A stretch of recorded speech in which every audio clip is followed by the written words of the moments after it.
Namaste to everybody. The topic of my presentation is Universal Spirit, Values and Morals taught by the Vedas. Vedic religion and Vedic Sanskrit spread throughout India even during prehistoric times. It was accepted by people of different regions, but it was never forced on them, unlike in other parts of the world. Here, the tribes mingled together and developed a composite culture, taking the best of all traditions. For example, the Vedic god Rudra was identified with the Lord Shiva, and his linga form was also accepted throughout India, even in the Vedic tradition for that matter. What made the Vedas acceptable to all the people of India in spite of geographical, sociological, and linguistic barriers? It is because of their universal appeal and universal spirit. When Indian culture spread to other countries, the Vedic culture was again welcomed with both the hands. What was the reason? It was the universal spirit, values, morals, science of human development, science of human psychology and human understanding, and the concept of universal brotherhood that are present in the Vedas. Now, we will begin with one of the wonderful messages given by the Vedic tradition. It runs like this: Ano bhadraha kratavo yantu vishvataha. Let noble thoughts come to us from all directions. Swami Vivekananda once said, the highest truth is this: God is present in all beings. They are his multiple forms. He alone serves God who serves all other beings. The highest Vedantic spirit is embedded in the Vedas. The Vedanta means perfect knowledge or enlightenment. Such perfect knowledge is acquired through the inward study of the mind through meditation. This is reflected in the Vedic statement, Ano bhadraha kratavo yantu vishvataha. Human approach is reflected in the Vedic tradition. For example, we have the statement in the Rig Veda 6:75:14, Puman pumamsam paripatu vishvataha. May the man protect the other on every side. Personal agency is the humanistic term for the exercise of free will. Personal agency refers to the choices we make in life, the paths we go down, and their consequences. The humanistic approach emphasizes the personal worth of the individual, the centrality of human values, and the creative, active nature of human beings. The approach is optimistic and focuses on the noble human capacity to overcome hardship, pain, and despair. People must be oriented towards self-actualization. Self-actualization concerns psychological growth, fulfillment, and satisfaction in life. We must respect basic human motive. This means that each person in different ways seeks to grow psychologically and continuously enhance themselves. This is reflected in the Vedic passage that we quoted. Now, Vedas recommend sweet speech. One should speak sweetly. One should never hurt anybody for that matter. This idea is reflected in the statement, Gridhat Swadiyo Madhunascha Vochata. This is from the Rig Veda 8:24-20. Speak agreeable words sweeter than ghee and honey. That's a literal meaning. Agreeableness is one of the important personality factors or traits which has for decades been the subject of psychological research. A person who is highly agreeable will exhibit pro-social forms of behavior. They are more sociable. They aim to please other people and are willing to help those in need. As a result, agreeable people tend to work well as part of a team. During arguments or times of conflict, they will speak to resolve rather than prolong the confrontation. A tendency towards pro-social behavior can lead an agreeable person to be perceived as warm, sociable, and likable amongst his or her peers. They are friendly towards other people, tolerant of others, and show more patience than those who are less agreeable. A person who is agreeable may be more trusting or trustworthy of others and their intentions. While some people thrive during conflicts, people who are agreeable try to avoid or resolve such situations. They will often act as the mediator or peacemaker of a group, attempting to appease two arguing or conflicting parties. So all these ideas are reflected in the Vedic statement that we quoted. We will go to the next statement. Samva manamsi samvratan samu chittan yakaran. It is from the Yajurveda. Let be the similar minds, actions, and hearts of the people unite. Theory of mind is a theory insofar as the output of thoughts and feelings of the mind are considered. It's only a thing being directly observed, so the existence of a mind is inferred. The perception that others have a mind is termed a theory of mind because each human being can only intuit the existence of their own mind through introspection, and no one has direct access to the mind of another person. So its existence and how it works can only be inferred from observations of others. It is typically assumed that the others have minds analogous to one's own, and this assumption is based on the reciprocal social interaction as observed in joint attention, the functional use of language, and the understanding of others' emotions and actions. The feeling of empathy is emphasized in this particular statement.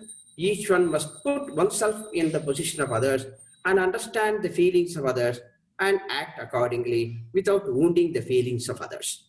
So all these ideas are reflected in the Rig Veda and other Vedas also, and they bring out the human spirit, the values of human spirit for that matter.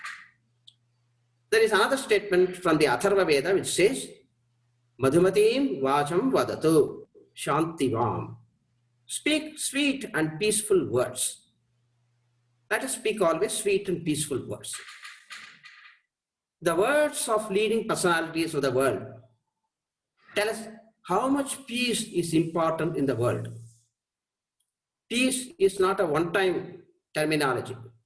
Peace is a daily, a weekly, a monthly process, gradually changing the opinions of others, slowly eroding old barriers, quietly building new structures. John F. Kennedy, one of the famous presidents of the United States, said once, "It is from numberless diverse acts of courage and belief that human history is shaped. Each time a man stands up for an ideal or acts to improve the lot of others or strikes out against injustice, he sends forth a tiny ripple of hope, and crossing each other from a million different centers of energy, and during those ripples build a current that can sweep down the mightiest walls of oppression and resistance." This wonderful idea is reflected in our Vedic statement that we quoted. We now move on to another statement from the Yajurveda again. In fact, it is quoted in one of the Upanishads also. Tatra ko mohaha kashokaha ekatvam anupashyataha. There is no attachment or calamities for one who sees unity. So that is the watchword for the present day world. Observe unity. Diversity will lead us nowhere. Approach things with the unity in mind. Perform only such actions that will please God, that can bring about uniformity of action, and avoid multiplicity. Then only will your life as a human being becomes meaningful. Of all living beings, human birth is rarest. Do not waste such precious and rare human birth. You will lose your humanness completely if you indulge in falsehood, injustice, and unrighteousness. Therefore, have good thoughts, good speech, and good vision. See good, do good, and be good. This is the inner meaning of human life. Some people may appear to be good and smiling, but their mind is filled with evil intentions. This is not good. It is said, Manasi ekam, Vachasi ekam, Karmana ekam, Mahatmanam. As far as great personalities are concerned, there is uniformity of mind, word, and thought in all their actions. Manasi anyat, Vachasi anyat, Karmani anyat, Duratmanam. As far as wicked persons are concerned, they behave differently, they think differently, and their thoughts are also different. Therefore, one should have unity of thought, word, and deed. If you have unity, then you will attain purity, and purity will lead to divinity. Therefore, have purity in order to attain divinity. Saying one thing and doing something else is the act of a hypocrite. There is no unity at all in the words and deeds of a hypocrite. Therefore, this is what is emphasized in the Vedic statement that we have seen. Then, there is another important statement. This is from the Rig Veda. It says, Rashtram dharayatam dhruvam, uphold the nation stable. This is a very important statement from the point of view of patriotism. Patriotism comes from the word patron, or to provide support for, often through riots in the olden days, in the revolutionary days when it began. But no riots are needed, no revolutions are needed as far as patriotism is concerned. So somebody who is patriotic is someone who supports the people, who supports everything concerning his nation. Everyone stands for something, or they would fall for everything, as they say. Thus, everyone is patriotic about their own ideals, about their own desires, about their own wishes. But to be patriotic concerning the entire nation, that is the most important thing that is emphasized in the statement, Rashtram Sandharayatam Dhruvam. Many suggest it has to do with exclusively supporting one country above all others. No, which is dangerously close to the Nazi ideal of Uber ally. Above all others, my country is above all others. That is not correct. Every country is mine. Vasudhaiva Kutumbakam. That particular statement is relevant in the present day times. There is always a bigger fish, and that goes for each of any given attribute you may have. If you do want to support your people, however, that is a great ideal. But make sure there are governments that serve and protect your local friends and family. It should be set up that no matter what happens, from the hurricane to the economic crash, everyone you know should still be able to have life, liberty, and the pursuit of happiness as the Constitution clearly guarantees in every country for that matter. Find your own country's contribution and research and see what your government is doing for you. If it is not doing anything, then perhaps you ought to do something about that. After all, everyone is patron of their government through taxes, armed forces, the jury, the duty, the voting pattern, the polls, and the countless other duties of the citizens. And so they ought to have a say, the citizens ought to have a say in whatever is happening or whatever is done by the government. This is the real ideal of patriotism. Government for the people, by the people, and of the people. We will go to the next statement. This is again from the Rig Veda. A very famous statement. Sangachadvam, Samvadadvam, Samvo Manam Sijanatam. You should walk together, talk together, and think alike. One vision I can see clear as life before me, that the ancient mother has awakened once more, sitting on her throne, rejuvenated, more glorious than ever, proclaimed her to the entire world with a voice of peace and benediction, thus proclaimed a great personality. When India was in the clutches of imperialism, plagued by poverty, destitution, and diminishing self-confidence, he went a step ahead and proclaimed that a resurrected India would be the leader of the world. That great soul was Swami Vivekananda. He had visualized India's preordained destiny of taking on the mantle of the world's leadership. This would not only be the realm of spirituality, but also in every other sphere, be it economic, political, or social, a magnanimous concept. He called the capacity building in science and technology and India's contribution towards them. Let us act together, work together, and think together and march ahead. This is the statement that is relevant to the present day times.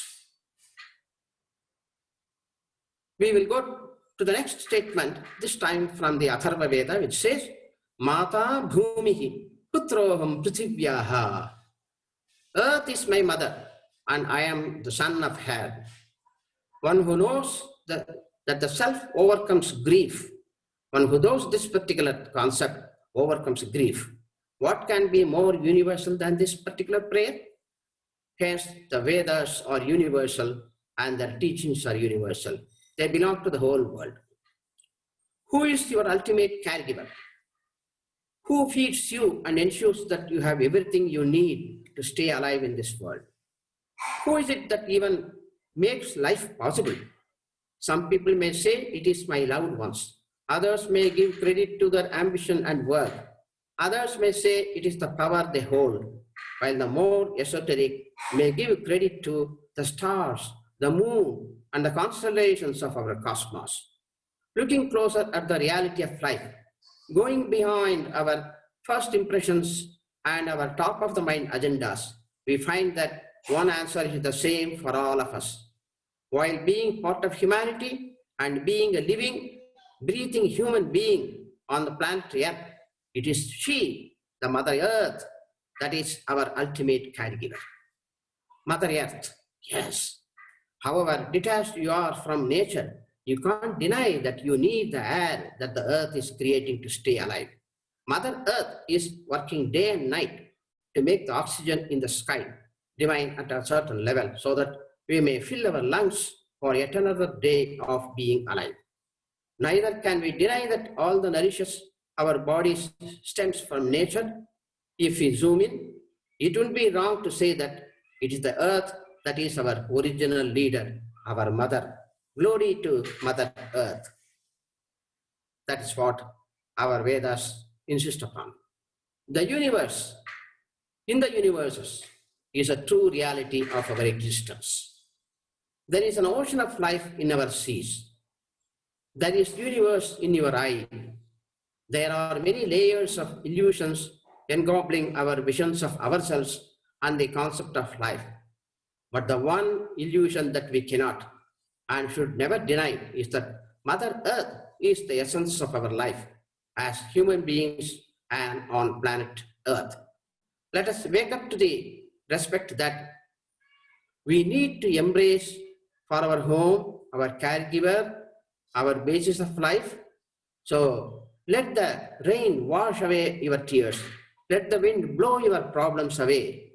Let the sun melt your heart and open yourselves to feel the embrace that Mother Earth holds. She is not only holding your feet while you walk to work or the car you are driving or being driven in. She not only puts all the flavors on your plate, but she is also providing your nourishment. She is not only filling your lungs with air so that you may breathe yet another breath. She is also there for you to soothe you, to heal you, and make you aware of the beauty, care, and respect a life that you are provided with. We all share the same planet, so Mother Earth is common to everybody for that matter. Thank you very much for giving me this wonderful opportunity.